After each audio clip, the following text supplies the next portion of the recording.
And bricks. Today is August 20th. Glad to be here. If you'd like to join my text line community, 314-370-2871. That's my personal text line community. So what you'll see there is you'll get tips and tricks on business technology. You might even get some cryptocurrency tidbits here and there.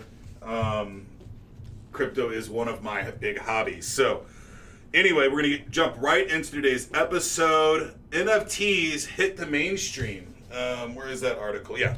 So the World Wide Web source code. If you know what this is, it's the ARPANET, basically, I think, would be what they're talking about here.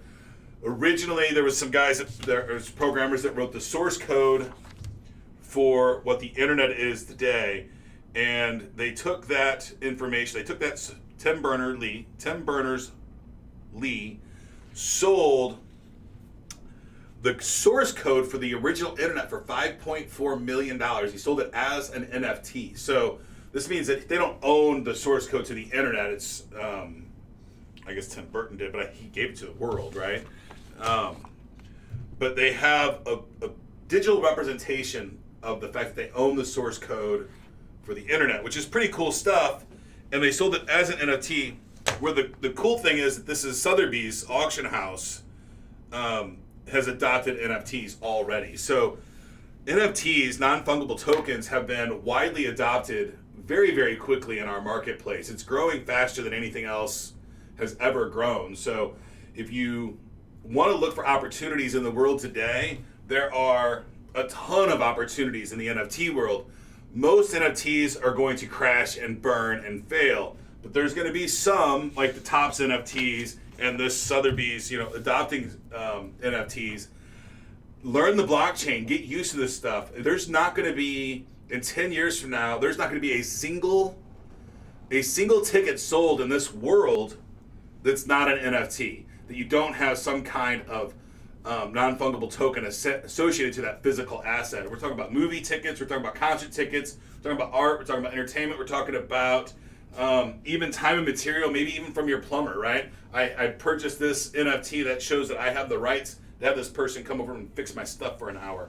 Smart contracts are a phenomenal resource and for the world, and we've not even scratched the surface on what they can bring and the how fast it's being adopted and how fast it's growing. It says something pretty wild. I don't know what it says, but I think it's not something to be ignored. Jump in, learn as much as you can. Don't start spending money on CryptoPunks and Axie's Infinity Cats and shit like that. Don't jump in and start spending your money on NFTs right now. Learn what you can. Invest in projects that you think really have some momentum. People that you believe are behind the project that are going to make sure that it stays and moves forward. Gary V's got V friends, and if you know anything about Gary, you know he's going to hustle and make sure that those V friends hold value for a long time. CryptoPunks are going to be there for a long time too, but I think it's a little bit more of a fad. It was the first to market, and that's why they're valuable. So be careful if you're investing in NFTs, but definitely take some time to research it. Spend 10, 20, 30 hours on YouTube, watch the videos, maybe do some Udemy classes. Get this stuff under your belt, because you're going to need to know this if you're in the IT world or any kind of world later, 5-10 years from now. Any industry is going to need to know about NFTs. Moving on to our next topic, Stringray and 5G. So Stringray is a type of exposure that you have on the wireless networks today on LTE. And I'm not going to go into details about explaining Stringray surveillance securities, but Stingrays are a way that hackers can listen and review your data when you're on the Wi-Fi, on the LTE networks, the 4G networks.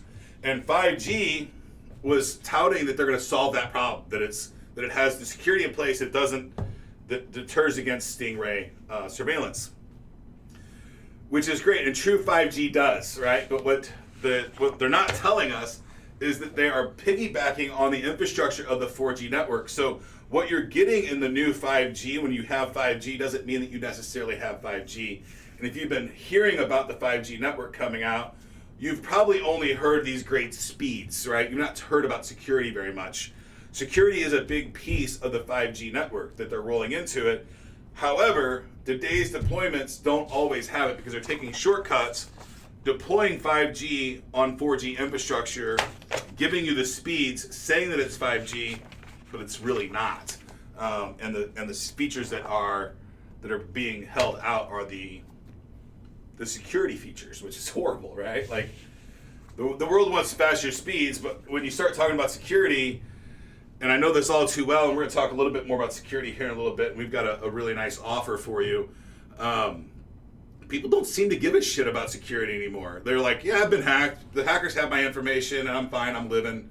No big deal. It's so bizarre that people are just letting their identities be frolicked through on the internet. So they don't seem to care very much about security until they're dealing with it, right? Until they're dealing with the repercussions of not having their shit secured. So anyway, it's a sad state of affairs that we're in this boat, that we're being, but we're always being lied to by big companies. It happens. I guess we just accept it. But do your research and know what you're doing, right? If you think you're on a 5G network, you might, and you've read that has security features, it might not. So you still want to make sure that you're running your own local firewalls and your own antivirus and all of those things on your device. And that's just my best advice. Make sure that it's backed up. Make sure that you are changing your passwords frequently. Make sure that you're not jumping on random Wi-Fi access points, right? Don't. If you have an LTE network and you're at Starbucks, don't jump on Starbucks' Wi-Fi. There's no need. You don't really know that it's Starbucks' Wi-Fi. So it could be the dude next to you that named his device Starbucks. So anyway, we're close to the halfway point. The rest of this segment's brought to you by Inlink.com. Report made easy. My Inlink.com account is Inlink.com/Ken. If you go to that URL, you'll see all of my social media profiles, links to our website, links to my personal websites, links to my social media, and my business social media as well. Inlink.com is the only one that has both the Facebook personal and business profile, along with Inlink or LinkedIn's personal and business page. Moving on to the next topic. SpaceX Starlink satellite is responsible for over half of the close encounters in orbit. So these are some pretty crazy stats, right? Starlink satellites might soon be involved in 90% of close encounters between two spacecrafts in low Earth orbit.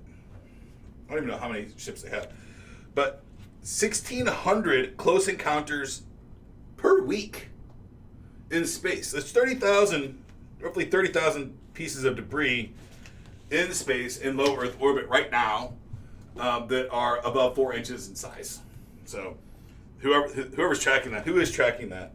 The space junk cleanup, right? I mean, these things have to do with who's responsible for this long term, right? Is Musk gonna have to go out there with the big space broom and clean all this shit out, or what's gonna happen? And right now, I don't think it's a huge deal. They're tracking all these pieces, but this problem isn't getting smaller of space junk. It's only going to get bigger, and Musk is putting satellites up at a breakneck speed. We've never had satellites going up at the rate that we have them going up right now. I think he's sending up like 50 at a time at times, right? So it's pretty wild. All in an effort to get the world the internet. I'm not sure if that makes the world a better place or not. I think it does long term. Better connectivity, better communication, all those things. But who's responsible for cleaning up space junk when it's all said and done? And Sean says he is. Sean's our new producer, by the way. So who's responsible for that? And then is the government making them do some kind of escrow account to make sure that the funds are there? Like when you send something into space, there's no mitigation for how do you get that stuff out of space? What happens to it long term? Yeah, so it would be an international issue, like the world. It's a world issue, and how do you solve that? And right now, I think it's if I send something to space, I can leave it there forever. I don't have any long term repercussions at all. So. That's pretty wild. You can't do that in any other industry, right? The oil companies, if they spill a bunch of oil in the ocean, they got to clean that shit up. So I think I don't know what the problems are going to be long term, but it definitely seems like there's going to be a problem. And I don't know. I mean, most of that stuff, if it does come back into orbit, it's just going to disintegrate, right? So, and I wonder, there's probably later going to be some kind of weird deaths from falling objects ratio. Yeah, and then, then who's responsible for that? When satellites start falling out of the sky and killing people, then it'll be a problem. But that's like so. The world's mostly water, right? It's like the chance of getting hit with a golf ball on a golf course. It's probably less than that even, right? If you ever play golf, it's kind of hard, right? The first couple times you think you're going to get hit, then you realize you're never going to get hit. Those people can't hit shit. So, anyway, moving on to the next topic. This one's kind of fun. Greenbay Packers, right? They're not the biggest team. I think they're the smallest franchise or one of the smaller markets. But last month, they were the most viewed, or not, there was a website, I don't even know, they don't even say in this article what the website was, but what the website does is it lets you book events with former Green Bay Packers fans. And it was the most clicked on link in Facebook last month. Out of everything on the internet, Facebook links out to, and they track, how many times somebody links out. And this information is pretty new on Facebook. The total reach outside of Facebook is a new statistic that they're providing for us. But 87.2 million views to an obscure website devoted to charging people to hang out with former Packers players. Great business model, right? So just hang out with former Packers players. I'm shocked that it's the most clicked on link. Yes, you got to pay to hang out with the Packers player, right? You can't just go and like get that for free. I don't think, but yeah, this is absolutely insane. But the key here is that Facebook is offering new reach statistics with inside their platform, and they're saying before they were saying it's most marketers will go on. Why am I blanking on the word? Interactions, right? When people are interacting with posts, that's really what you want. You want a highly interactive post because that gets a lot of traction. Facebook said their official stance is that you should really look at how many people see your ad or see your content, not interact with it. And although, yes, the amount of eyeballs that see your content is important, the amount of people that interact with it is more important, because if you can get people interacting with your content, what that means is that they're showing it to other people and it costs you nothing. So yeah, Facebook's going to say it only matters how many people see it, so you can dump cash into their ATM machine that pays Zuck. But at the end of the day, if you can write content or make posts that people interact with, that's better for your business because you'll get free eyeballs, right? Anybody can pay for eyeballs. That's easy. The trick is creating content that people want to share that's relevant to your business and will get your brand in front of people and cost you no financial cost, right? It's just your intellectual property and your brain cycles that it took to come up with whatever that post was. So, second to last topic for today is your password on the dark web after the T-Mobile data breach? The answer is probably yes. The answer is probably yes. So what Hosterian is doing is we're going to offer a free deep web scan. And Sean's going to throw the URL right up there now. If you go to hosterian.com / that's not the right one, dark web scan, you fill that out, you give us your name, email address, and phone number, and we will perform a deep dark web scan for you. And what that dark web scan will do is it will show you, you'll give us your email address, your company name, and all that stuff, and it's going to look all over the dark web for your domain name and email addresses and see if there's any matches, and then show you what those matches are. Sometimes they're bogus, a lot of times they're bogus, but it's a pretty cool resource that we have. And then you can at least have a list of passwords, usernames and passwords that you know are exploited and published on the dark web, so you can start changing those, right? I found out when we did a scan for me that the username and password that I used for my banking account was on the dark web, totally accessible, and it was absolutely my username and password that I used to log into my bank, and I've been using it for about 20 years. So, if I changed it, maybe I prevented something, maybe I didn't. Who knows? But it was there for anybody to see, right? And it's If you know how to do the dark web scans, do it yourself. If not, we're offering the first scan for free to anybody that goes to hosterian.com/dark web scan. Or if you go to hosterian.com, at the top right, there's a little search bar. Just type dark web there, and it'll bring you to the form that you can fill out. The first scan's absolutely free. They're normally $100 a scan, depending on the size of your business after that. So it's a $100 value to you, absolutely free. The other thing that you can use to at least help you manage your passwords, and this, the article that I have here says, you can use Mozilla's Mozilla has a password manager. I really like Google's password manager. I've been moving to the Google password manager now for several years. I use a program called LastPass, is what I was using, and I've been using that probably for 10 or 15 years. I've been moving over to Google's password manager because I like it better. It's more integrated into the more things that I do. But at the end of the day, a password manager will save your life. If every website that you have has a different username and password, you will be much safer in the world. And the only way to do that is with a password manager. And the password managers will also do checkups, right? It will check and see, do you have duplicate passwords? Do you have easy passwords to hack? We'll give you recommendations and suggestions. And Google's is really nice. Mozilla has one too. If you just go to Google and you type in, password manager service, you'll find a whole bunch of them. But I highly recommend Google's. It's really, really nice. And then our last topic for today, we are running short on time, is into the metaverse. Zuck and Facebook, I know we've talked a little bit about Facebook today. It seems to keep coming up. And this falls into everything that we've talked about so far today, really, is Zuck has announced that that Facebook is now no longer a social media company, but they are a metaverse company. That's what they're going to be focusing on. And they launched this first, I forget the name of the first deployment, but it's basically, they partner with Oculus. So the Oculus headset is what you could use to get into Facebook's metaverse. But right now it's like a stuffy ass conference room. So you put this on, you turn yourself into a cartoon, and you can sit in an office and meet with your colleagues. And it's really for to overcome that, hey, I'm working from home and I'm bored and I don't have other people to hang out with, is their thought process. But it's got to be the most boring damn deployment of a metaverse with VR that Facebook could have done, right? Facebook has always started residential or college and then went to business. And the fact that they're starting with the business here is a little, it's Facebook Horizons, or Horizon or Horizons? Horizon. Facebook Horizon. And if you have an Oculus, I don't have Oculus, so I don't know. I've not had a firsthand experience, but I've seen some videos. It's almost like a virtual reality Sims that you can jump in a conference room.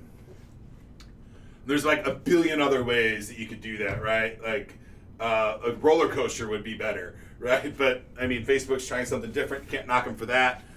But they made this metaverse, and I've seen they've got a lot of flack over it, which is crazy. And people think, like, the one article that I read was so ridiculous. It said, Facebook shouldn't be in charge of the metaverse. Well, it's Facebook's metaverse. They can be in charge of it. Like, it's no different than, I was going to do a story on Roblox today, which is crazy. It's a different metaverse.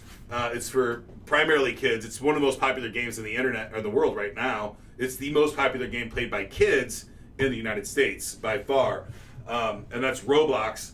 I know it's a different topic, but it's a metaverse along with, Fortnite's a metaverse, Halo is a metaverse, World of Warcraft is a metaverse, right? These are all universes that have been created and gamified and put out to you. But what Zuckerberg's talking about is virtual reality, augmented reality, and real world all meeting together into one cohesive thing.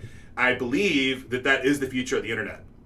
And with NFTs and the blockchain, the new hardware, and the VR chips, and the artificial intelligence chips that are coming out, I believe this we're headed for at breakneck speeds. This technology is going to come at us, and it's going to come at us really, really fast, and it's going to be adopted in multiple different ways. Metaverses are going to come, metaverses are going to go, right? They're just like it always has. Even Among Us is a tiny little, a micro metaverse, right? So this is in your future, people. Get used to it, adopt it, learn from it. Do not be the person sitting here thinking, oh, that's just for kids, because it's not going to be just for kids for long. Your job's going to require it to do meetings and stuff, right? This is the next version of working from home. Is not going to be Zoom. It's going to be your avatar, which could look just like you, going to these meetings. And the cool thing is, if you watch the other day's episode, you can even put some of your own AI into that, and you can have your artificial person show up to your meetings on your behalf while you're at the beach. If you want to trust them. I'm not going to trust them. I think I'll have to be there. Depends on the meeting. Right? Depends on what you're doing. There are a lot of tasks that probably I could send my artificial intelligence person in the metaverse into a meeting and have it on my behalf and be okay with it. And it just comes back and gives me the rundown. Like vendor meetings and shit like that, where it's just, hey, the only thing I really need is the price. I know the service. I don't need to know anything else. I just need to know the price. I can send my metaverse guy. They can have a meeting either with their real person or their metaverse person and come back to me and just give me the information. I can make the decision. Yeah, I don't know. People like to see stuff. I don't know. It's gonna be weird. It's gonna be fun though. I'm gonna try to do my best to run head first into it, and learn as much as I possibly can. The opportunities to make money here, folks, are outstanding. Careers will be made. A lot of stuff is going to be created. And the tools to make this stuff today are phenomenal. So get to it. That's it for today's show, folks. If you want to join my text line community, 314-370-2871, get to work.